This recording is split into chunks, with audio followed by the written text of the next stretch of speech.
You're listening to 8158 Stories of Sacrifice, where we honor the bravery of the first responders and the families who stand behind them. Real people, real stories, real heroes.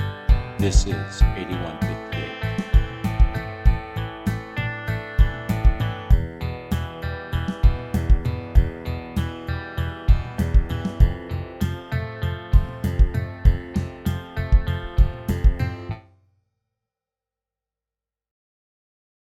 Welcome to 8158 Stories of Sacrifice, where we honor the stories of first responders, their families, and the extraordinary journeys that shape their lives. Today's guest is someone whose life story is a testament to resilience, redemption, and finding purpose.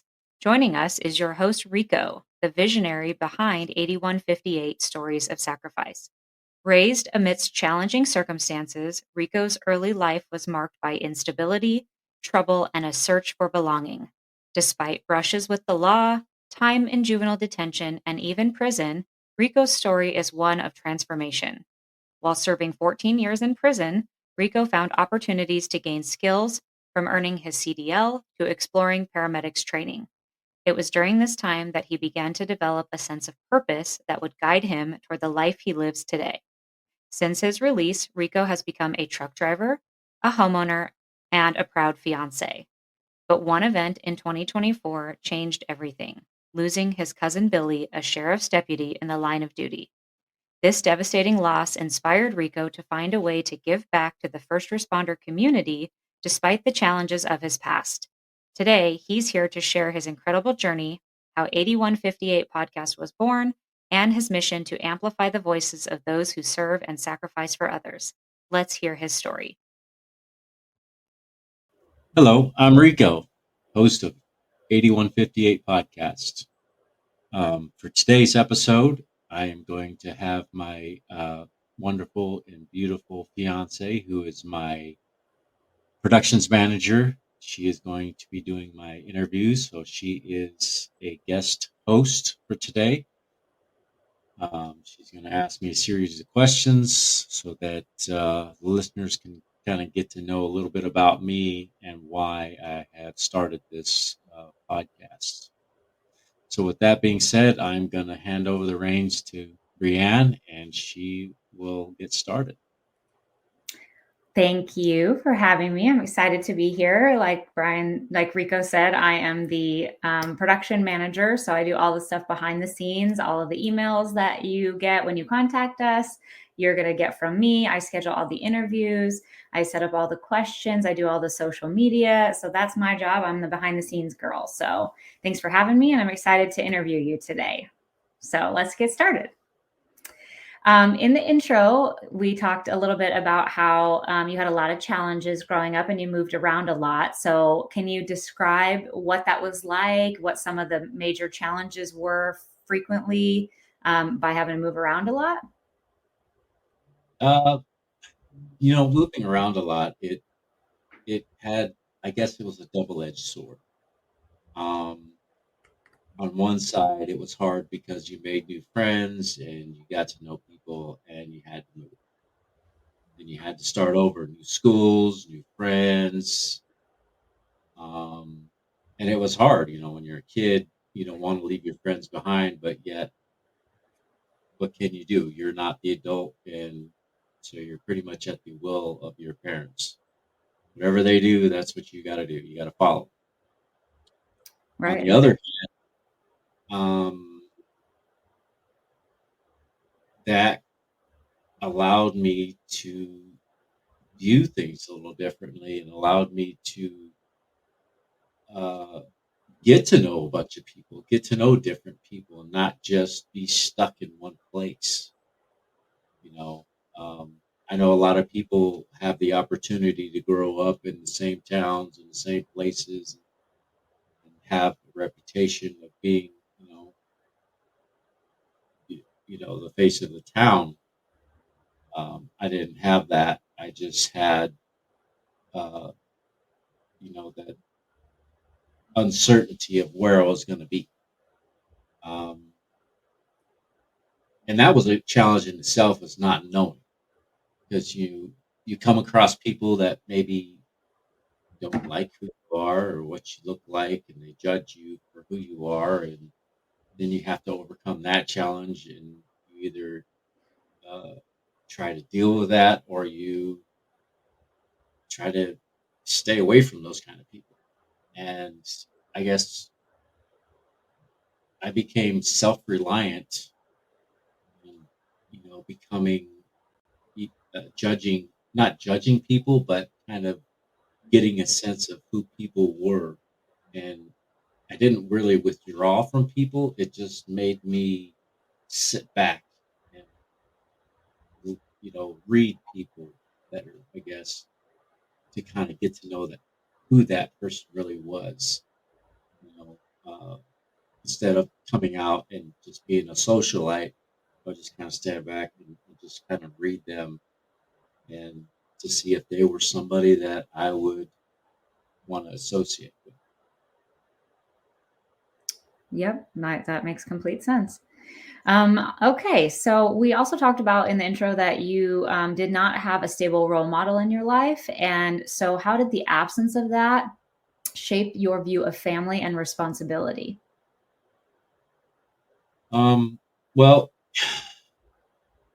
the absence of the role model, it, it was kind of hard because, again, I had to become self reliant. I had to take care of myself. I had to learn things on my own. There was a period of time, with my mother being with, different men in and out of the house. Um, and there was a sense of abandonment too when you got to know somebody and they would leave, and you got to know them and you got comfortable with them. They're just going to take off, and that was just something that I had to kind of deal with and get over, and to become my own man in a sense.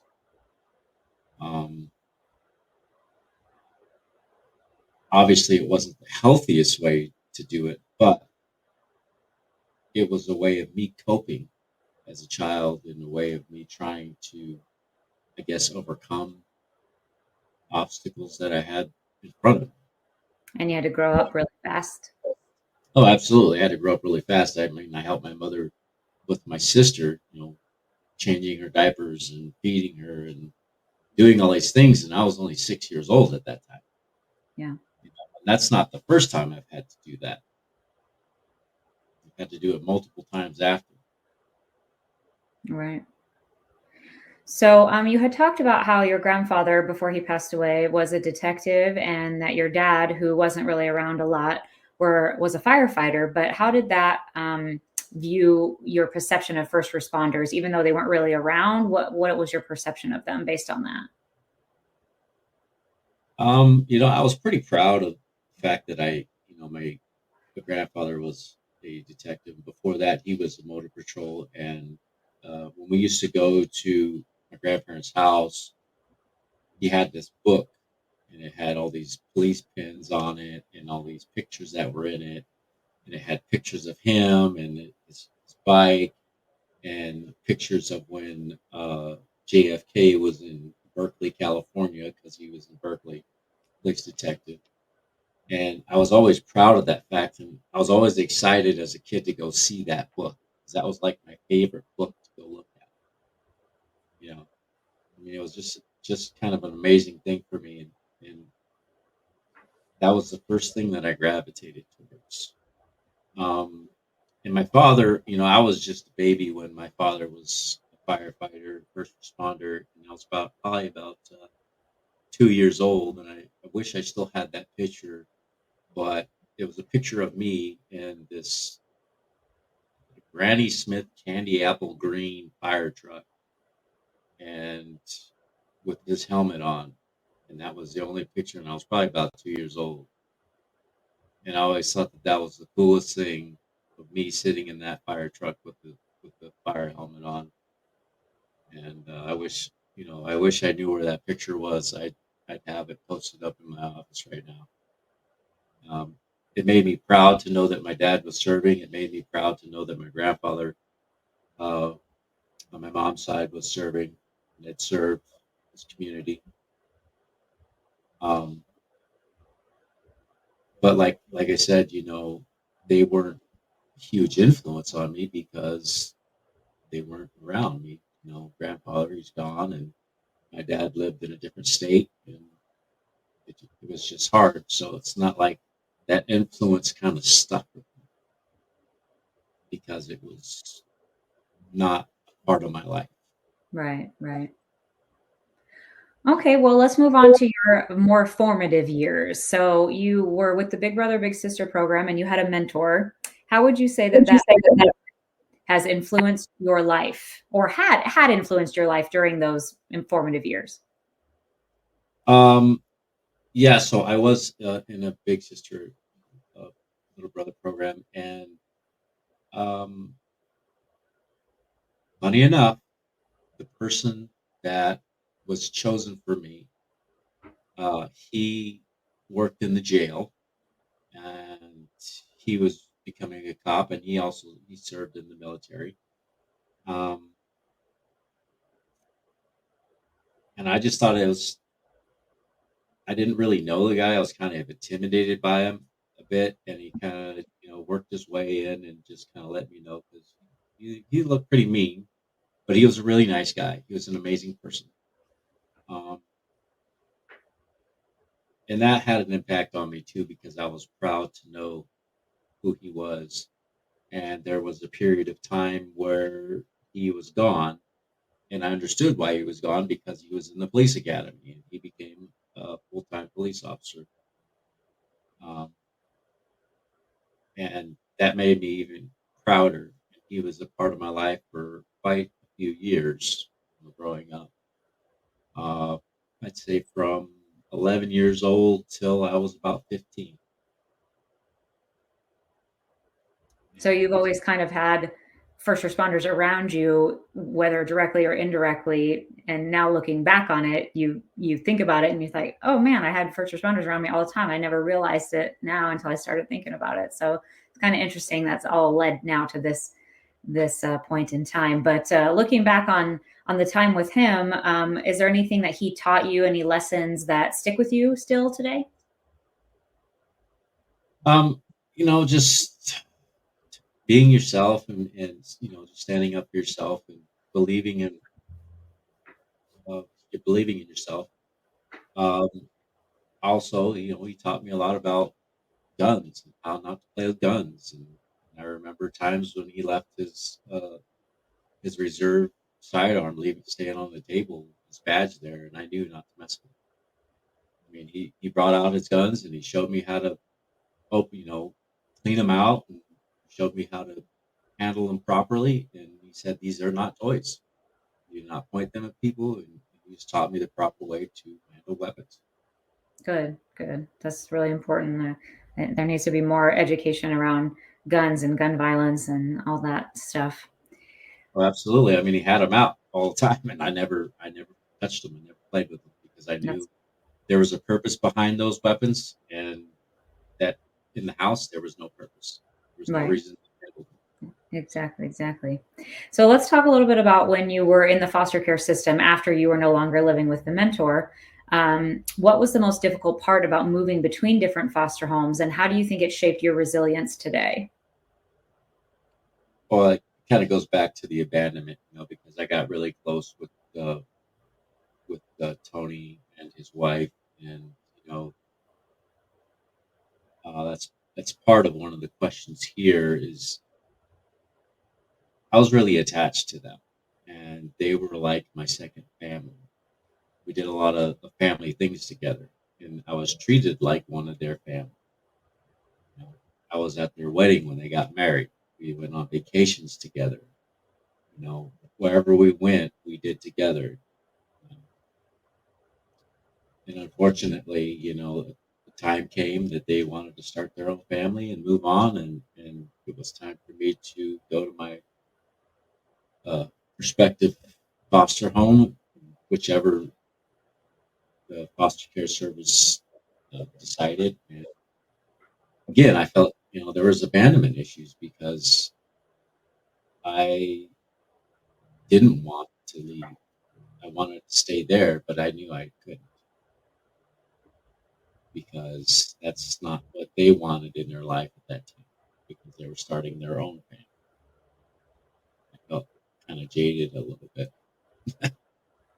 So obviously, when you were living with him and his wife, you felt like part of their family. You didn't feel like you were, a foster kid or a temporary situation. You really felt like you were part of their family. And then when you could no longer live with them and you were jumping around from place to place, it definitely was more of the a temporary situation, and you just couldn't trust anybody, couldn't get close to anybody, and that kind of help didn't help with, I'm sure, anxiety and all those kind of things, and being able to trust people and all that kind of stuff, I'm sure. Exactly, because I lived with them from the time I was 13 until I was 15. I mean, that's doesn't seem like a lot or a long time, but it is. It's a very long time to get attached to somebody. Especially when you're a kid, when you're that age, 2 years is a long time. You know? I can't say that I was the perfect kid, but you know what? I was a teenager, so I mean, Live and learn. you live and learn. All right, so let's move on here to some turning points in your life. So you had mentioned that you enlisted or attempted to enlist in the Army National Guard. So what was kind of going through your mind at that time in your life?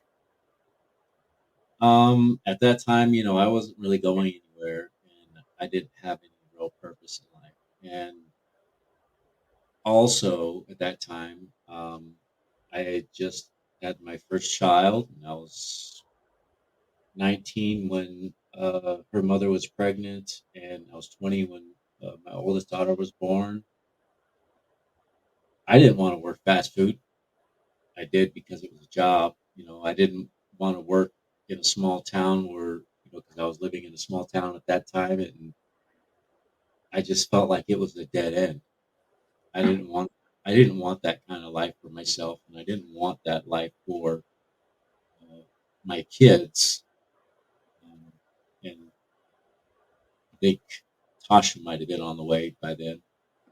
And so I had made my attempts to join enlist in the National Guard, and I had some obstacles there because I had some trouble with the law when I was a juvenile, which that's what led me to be in the foster system, and I had to go get waivers, get cleared. During those during that process, you know, life kind of took a turn, and it wasn't anybody else's doing but my own because I didn't uh, fully believe in myself. I didn't uh, take any of the things that I had gained from other people, and then I just was became kind of selfish, and I was only thinking about myself, and I kind of threw that away. And uh, I know my life would probably be quite a bit different if I had completed that process. So you were getting ready to go into the National Guard and you got in some trouble. And I think we mentioned in the intro that you spent some time in prison. So, how do you feel like that time in prison transformed your outlook on life and your sense of purpose? Well, I mean, prison was not a cakewalk. Being married and having two kids and being in prison. You're at first, you kind of want to try to fit in, but you don't. And a lot of people told me just be you when you go in there, be yourself. Don't get involved with the stuff. Don't, there's certain people, just sit back and figure out who you can trust and hang out with and who you can't. The ones that you can trust are the ones that aren't getting into things, the ones that aren't doing the drugs in there, the ones that aren't smoking, or ones that aren't, that are continuously a part of the revolving door. And again, I did not want that life for me. Um, of course, you have to go through a series of treatments and groups and all that stuff. And a lot of that was court mandated. And of course, grudgingly, I had to do it. During that process, I started to realize that I needed that. I needed that to grow up. I needed that to uh, find who I am. I needed that to have the courage to, stop being so selfish or to, there's a word I'm thinking of, and it is not self-centeredness, but it is insecurities. Oh. Because I had a lot of insecurities. You know what I mean? You go back and you look at the past. What's happened in the past? I, you know, moved around a lot. I did a lot of stupid things when I was a kid. I went to juvenile hall and I didn't believe in myself. Did I play football? Absolutely. Was I good at it? Yeah, fairly good at it. I was good at it enough to play in the games. Um,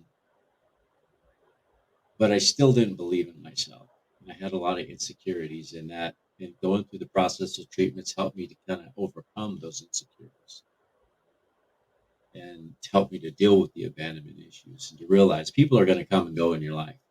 That's just a fact. It's just what do you do with that time period that you have with those people? Hmm. That's what means the most. Hmm. Now, while you were in prison, you had talked about that you got your CDL and became a truck driver and started driving across the state, delivering things and developing skills in that way. And so, how do you feel like that helped you rebuild your life after you got out of prison? But definitely helped me grow up. I mean, going back to just starting off in prison, I grew up really fast. I mean, I not only grew up fast when I was a kid, but growing up in prison, I grew up super fast. You either had to be a man or be a boy. And if you were a boy, you were taken advantage of. You had to become a man to stand up for yourself so that that didn't happen.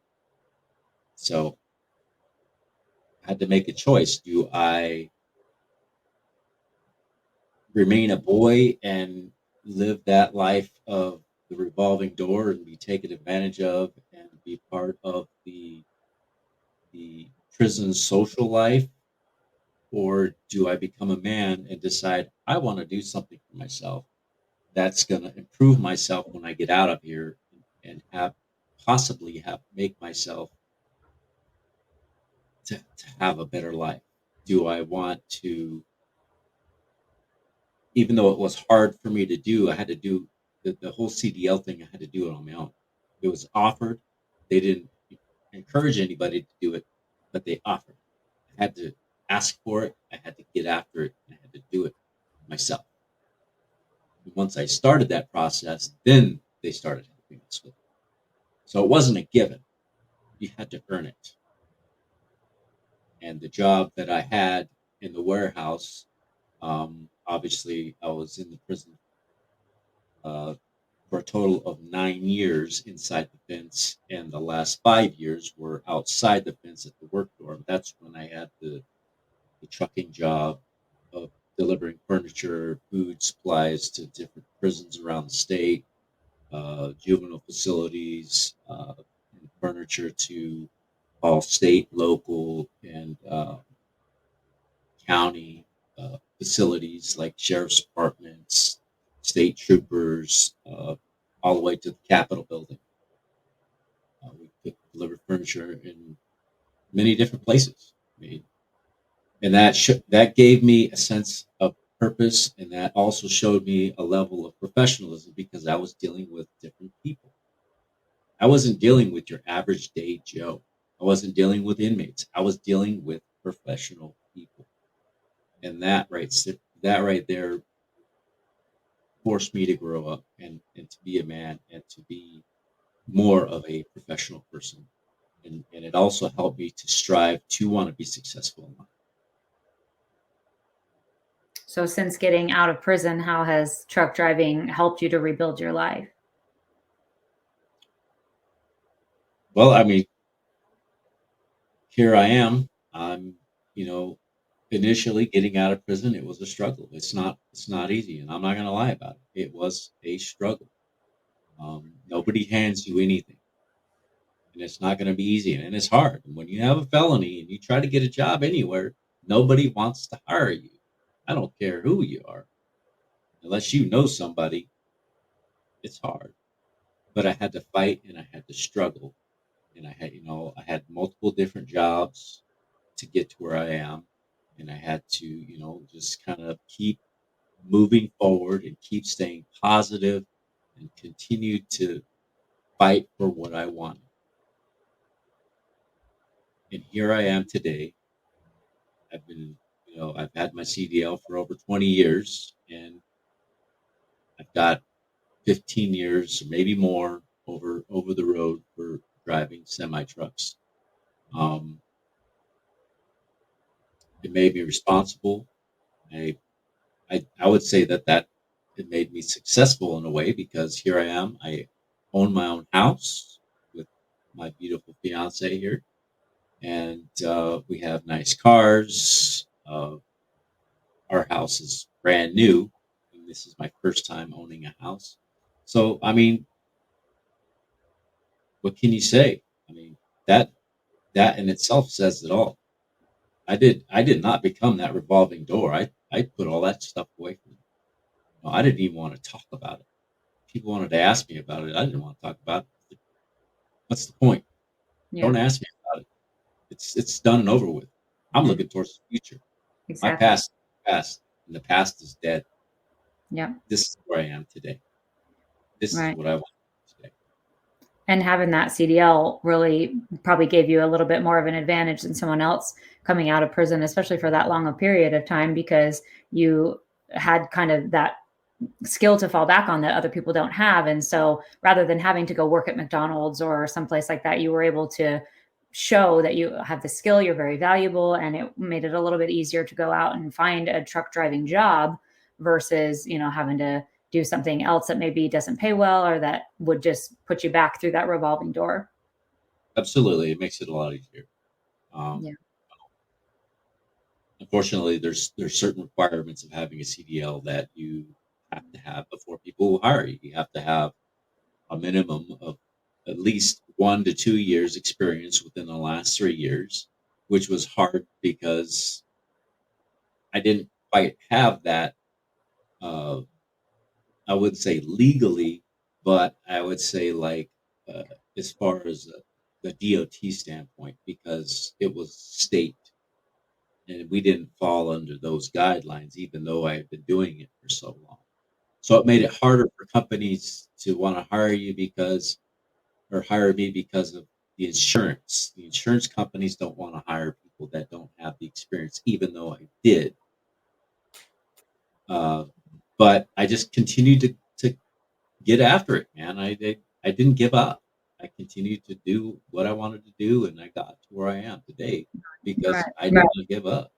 Right. You didn't Right. let that discourage you and like, oh, I can't find a job. Nobody will hire me. So I'm just going to go work in a factory or, whatever. You really set your foot down and you used all that confidence and sense of purpose that you had developed over the last, 5+ years, and you made something of yourself. You didn't just settle for what you thought you should have. Oh, absolutely. And you mentioned factories. I did work in a factory, okay, but it wasn't like my final destination. It wasn't. I didn't work in the factory because that's the only thing that I had to do that I could do. I worked and I got a job at the Menards distribution center because I wanted to get my foot in the door. I knew what they had to offer. I knew everything that they had, and I figured if I got my foot in that door, I knew I could work my way up, work my way to whatever department I wanted to get to, and I did. In doing so, I worked as a yard horse for 4.5 years. I ended up being able to drive for contractors.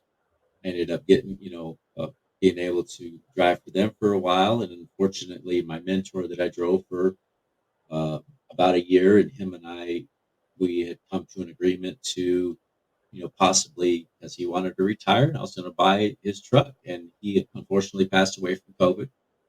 And so that didn't happen, but I didn't let that stop me. I ended up getting a job and I drove for Ruan for a while.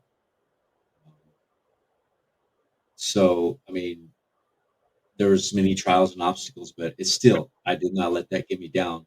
But like I said, I started in that factory, and I worked my way out of the factory, worked as a yard dog. I helped deliver, I delivered products for Menards, as a master driver. And then, I mean, it just kept moving forward from there. It That's didn't great. stop. That's I great. won't let, I won't let that stuff get me down. That's great. Now here you are today. So let's see. You talked about being the best version of yourself. What does that mean to you? The best version of myself, meaning that I am the mature person of myself. I used to be a very immature person. I used to be a very jealous and insecure person. That's what boys do. I'm not a boy anymore. I'm a man. I had to grow up. That is the best version of myself. I'm a loving, kind, caring man. And you, of all people, should know those details about me. I do, but the listeners don't. Yeah, obviously. But, But the good news is the listeners get to hear the best version of you today sitting here. So right, there's the unsavory version of me, and then there's the best version of me, and that's where we are today. The best version of me is the one that is stepping outside of his comfort zone, doing this podcast for a specific reason, a very honorable reason, and somebody who loves and cares about people, and somebody who wants to help people. So let's move on to talk about that. So let's talk about what inspired you to create the podcast, 8158 Stories of Sacrifice. And then we're going to talk a little bit about how that has had an impact on you, the reason for the reason for the podcast. So let's start with what inspired you to create the podcast. Well, unfortunately, the tragedy that was left in our family was the inspiration behind 8158. Uh, my cousin Billy, uh, he was a 20-year veteran in the National Guard, retired, been on with the sheriff's department on and off. I know he worked in the jail. He just went back to the sheriff's department. He was kind of like an all-around guy. He owned his own realty company, but he had partners and stuff, and he did a lot of things, and he helped his community in a lot of ways. Um, However, uh, after his year of being back on with the sheriff's department, he was killed in the line of duty, and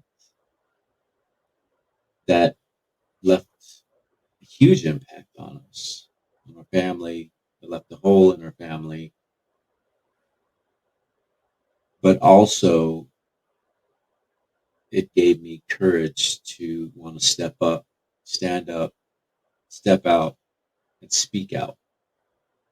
And that's the inspiration behind 8158, because I don't believe that, not just law enforcement, but I don't believe that our fire, our EMS, our dispatchers, anybody that's involved in first responders, search and rescue, or whatever it could be, or wildlands, I don't believe that they get the credit and the love and respect that they deserve. I think they're often forgotten after they're helped, after they've helped people in their most dire situations. And it's like people think, oh, it's your job, just whatever. You're supposed to do this. I pay your salary, just entitled people. I'm not saying that all people are like that. I'm just saying that, in general, that people have a tendency to forget. And I don't want people to forget. I don't want people to forget the sacrifice that my cousin made.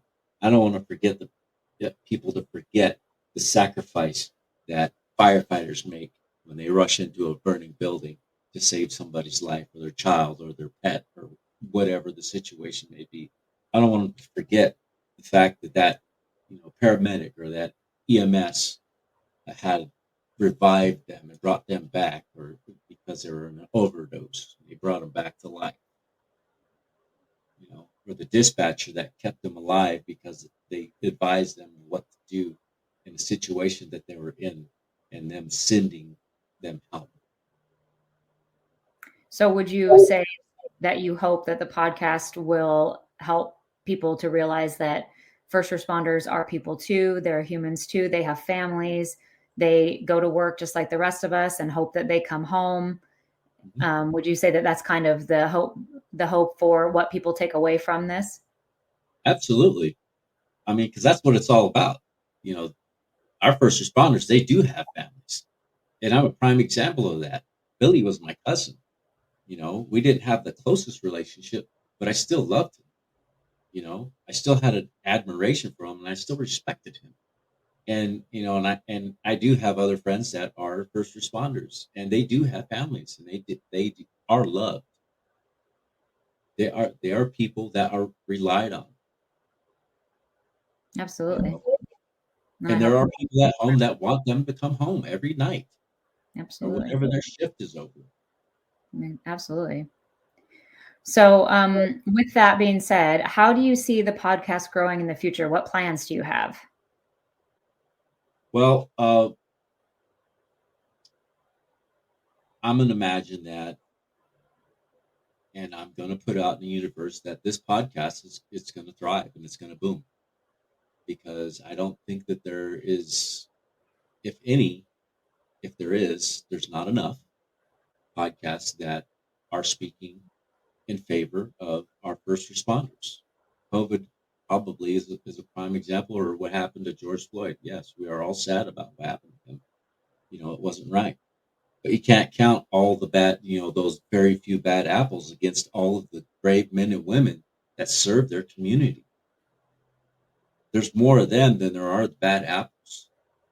And as much as it may trigger people, I don't care. I don't care if it triggers you or not. This is the reality of the world. This is the reality of it. There are more good officers and more good firefighters and EMS out there than there are the bad ones. So I want people to get it through their thick skulls. Get it through your heads. There are more good officers out there, and you may not like it when you get a ticket, but you deserved it. Trust me, I've been on that end. I've gotten plenty of tickets, and I have, but I had it coming. And I didn't bitch and complain about it. I didn't whine around about it. I didn't throw a big old fit. I didn't put a camera in their face. I didn't go sitting in front of the police departments and film them and try to play media cop. I showed them the respect and honor that they deserve, and I let them go about their business, and they let me go about mine. Nothing bad has ever happened to me. Why? Because I showed them the respect, and I didn't do anything that would give them any indication that I was going to be a bad person towards them. When you want to put yourself on the radar, that's when you act a fool.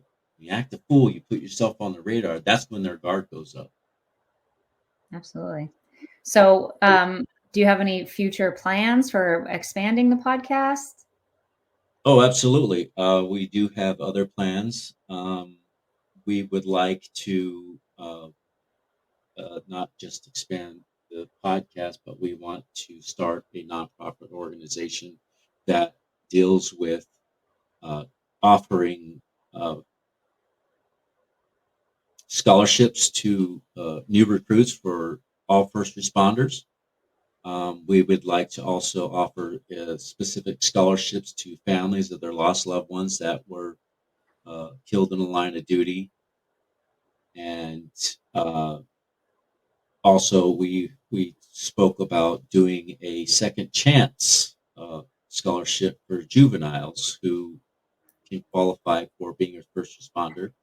And one thing that I thought of, and maybe they might need counseling. So maybe part of that scholarship money could go towards them getting the counseling they need so that they will be healthy enough to become a first responder so that they can thrive and get away from the bad behaviors that they're doing and become the good person that they are.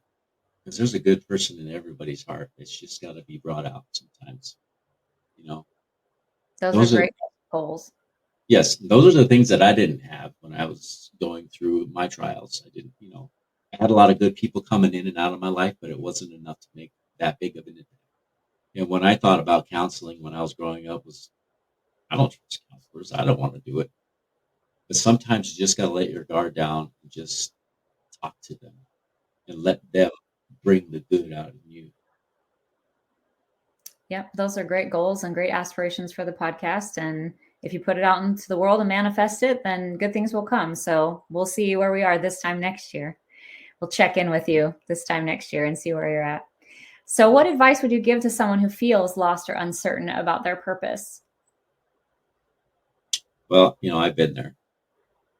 I know how it is. Sometimes you just got to get out of your own way. I was in my own way, and my own way got me in prison. You got to get out of your own way, and you got to remember that you could do anything that you put your mind to.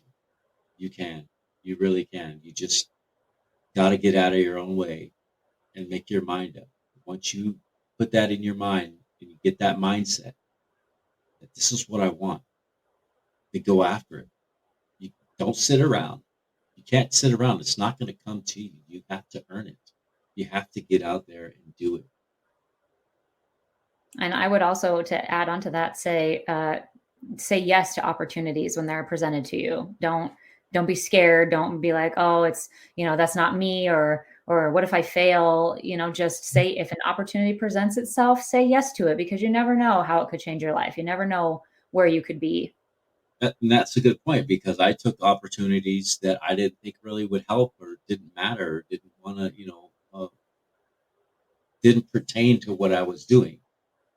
But those opportunities, they kind of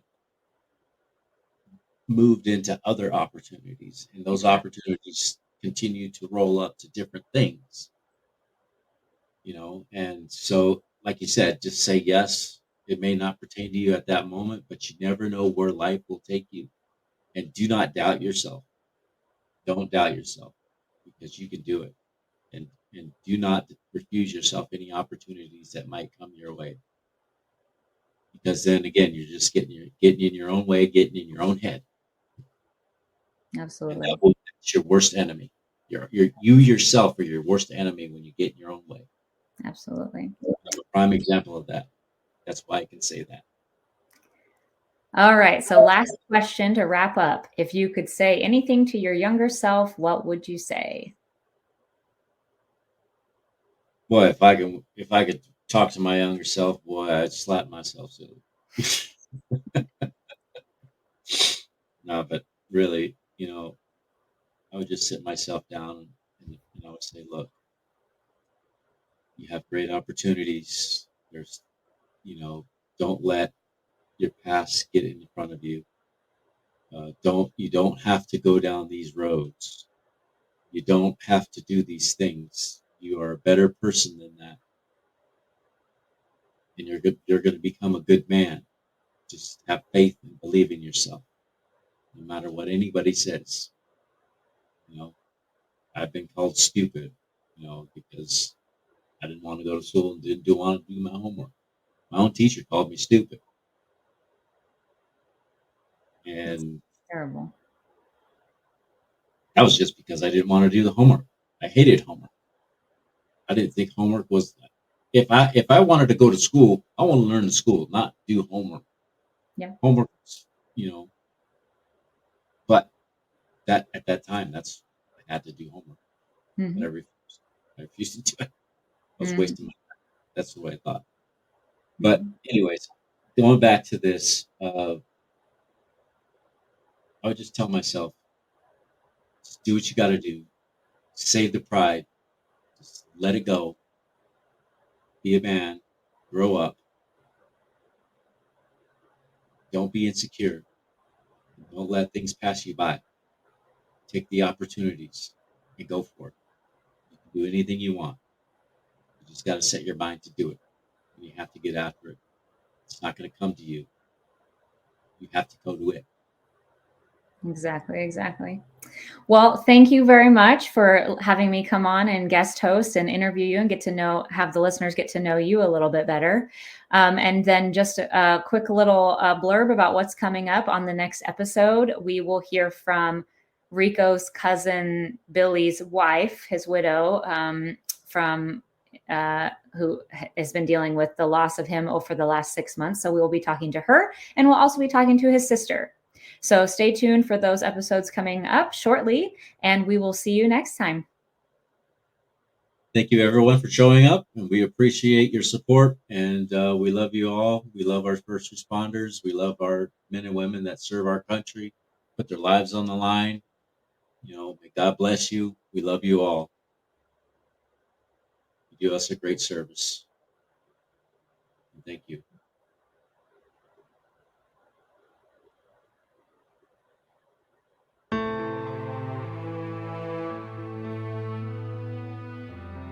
Thank you for joining us on 8158 Stories of Sacrifice. Every story we share is a tribute to the courage and resilience of first responders and their families. If this episode has impacted, encouraged, or inspired you, please subscribe, leave a review, and share with someone who supports first responders. Follow us on Facebook, Instagram, TikTok, YouTube, Rumble, and Truth Social at 8158 Podcast for updates. Remember to visit our website, www.8158podcast.com. For questions, collaborations, or to share your story, our email address is contactus@8158podcast.com. Until next time, let's continue to honor their legacies and remember their sacrifices that protect us all. This is Rico signing on and honoring 8158.